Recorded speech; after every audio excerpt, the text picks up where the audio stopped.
My name is Corey Skinner, and I'm the new Director to School to Career Pathways. I've been in the Greece School District for almost 5 years, and before that, I worked with the RCSD as a science teacher and technology coach.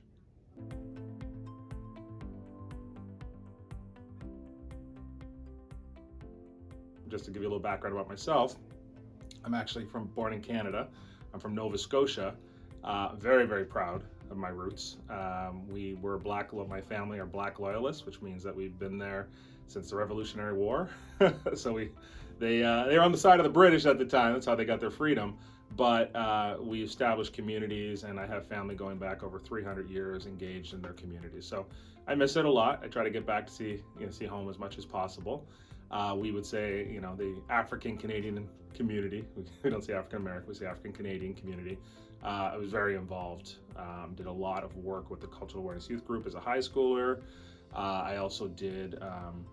I sort of worked with the youth. There was a big Beijing UN Women's Conference in 1995. So we planned ourselves, only students. We created the Nova Scotia Youth Beijing Conference in 1995, and we had thousands of students show up.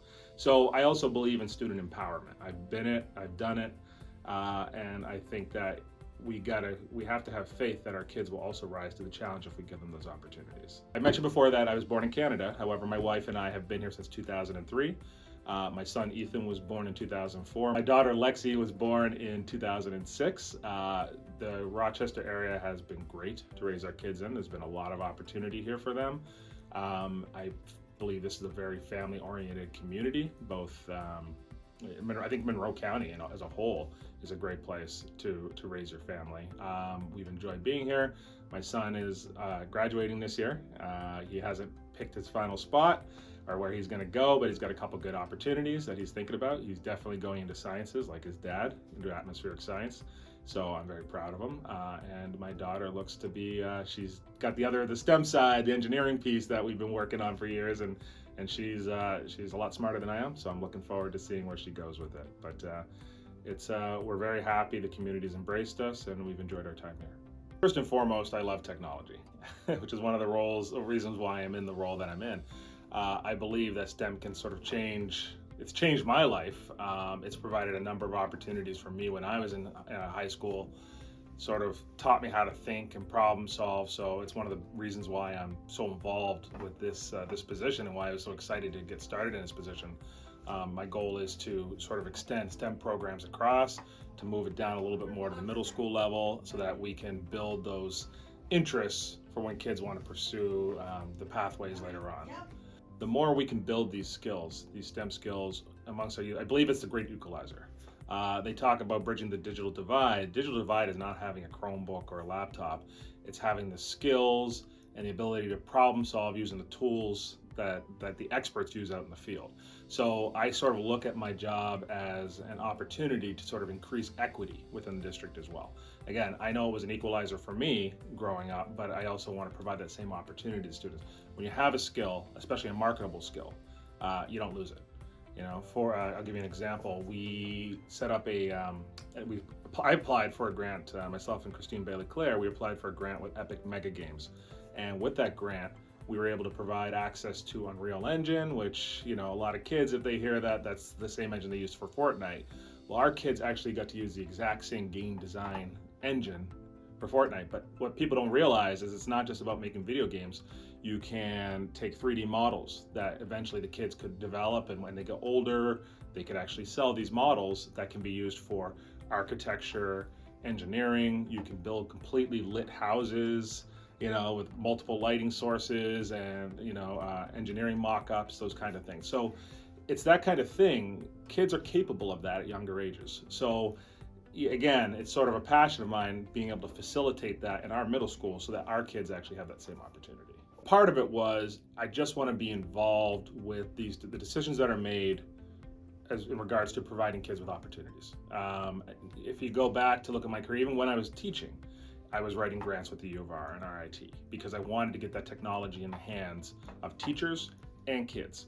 One big project we developed is we built a makerspace where the teachers got to play around with the technology and understand it, and then they were challenged to create experiences in the classroom. And this went all the way from third grade students up to like 12th grade students.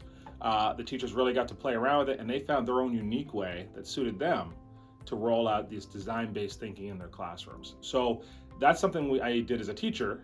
And every time I try to go onto a new role, I try to build it bigger and bigger. And so I guess this is the biggest role and the biggest opportunity for me to really start thinking about get those kids really focusing on design-based thinking. I know it's not just in like a term. Design-based thinking is the problem-solving way of the future. Things are going to be automated. Things are going to be, you're going to find that there's going to be less and less jobs that pay well that require consistent tasks. We're going to have to actually think and develop and problem solve. And if we start introducing some of those tools and challenges when the kids are in middle school, I think that we're going to roll them right into creative, career-minded pathways. And also, whether they go off to university or not, we'll be able to provide that design-based thinking is going to be critical everywhere. So this role is not just about, okay, you want to go into, culinary, the culinary program pathway. It's not just about that. It's about trying to sort of think outside the box and problem solve and come up with ways that will make you, competitive for multiple careers and multiple opportunities. So this role, I think, is going to be establishing partnerships. So once we establish a partnership with more universities, more employers, that means more opportunities for our kids, which is more opportunities to practice this sort of design-based thinking and this experience. So I'm learning the ropes. We had an excellent director of career, school to career pathway before me. My goal will be just to build upon the great work that she did and add, like I said, this STEM element to it. Keep adding more and more STEM opportunities. And I think you're going to see more communication at the middle school level so that parents really know all the plethora of opportunities that Greece has and the new opportunities that I hope to generate. Relationships make the world go round. I mean, that's the reality, and we choose what kind of relationships we have. I think building relationships is complicated, and it can sometimes be difficult if we don't make an effort to build those positive relationships, right? I think everybody I can't say everybody, but I will tell you in my own experience, I can put two educators had an unbelievable amount of impact on me. First of all, my ninth grade science teacher. Ninth grade is actually junior high for where I'm at. My ninth grade science teacher, Dr. Carson, believed in what I could do, even though I was a kid that didn't have a lot of opportunities and I was coming from a lower socioeconomic background. I didn't have as much academic support at home. So his work, and when I say, yes, love is definitely the highest level of expression, but there's also time and care. And so when I hear choose love, it means choosing to value that person and to care about them and to provide them with support if they need. So that's the way I look at it, because I could say that with Dr. Carson, he made such a big difference for me that he sort of started me on this movement towards, I would never have gone into sciences and technology without him, I don't think. And then again, when I was older, still without a lot of academic support from home, my principal was amazing. She saw something in me as far as leadership potential, and she gave me opportunities that maybe wouldn't have gone towards me at the time. And I think that interjection really started me on a way to developing myself and valuing myself. So I think that choosing positive relationships is what I think of when we say choose love, and I think it's critical.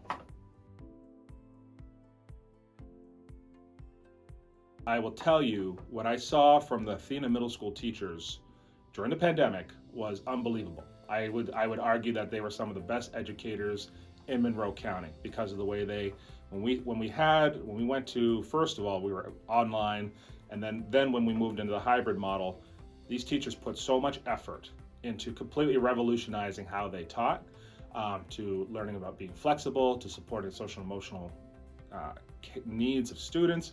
I think the positive thing is we learned so much, and I saw so many teachers really just good teachers become great teachers. So the positive message is, let's not forget what we've all learned. I know it's a trying, trust me, I know it's a trying time right now. There's a lot of social emotional needs that are out there. I think your leadership at the district level is very aware of that and are going to keep putting more and more supports. There's a reason why we're choosing love. We need, right now, we need to support these kids, and we need to support these families, and we need to support the teachers as well, because I know how hard they've worked over the last couple of years. But the positive message is, you guys have just done a phenomenal job, and we just got to keep it up.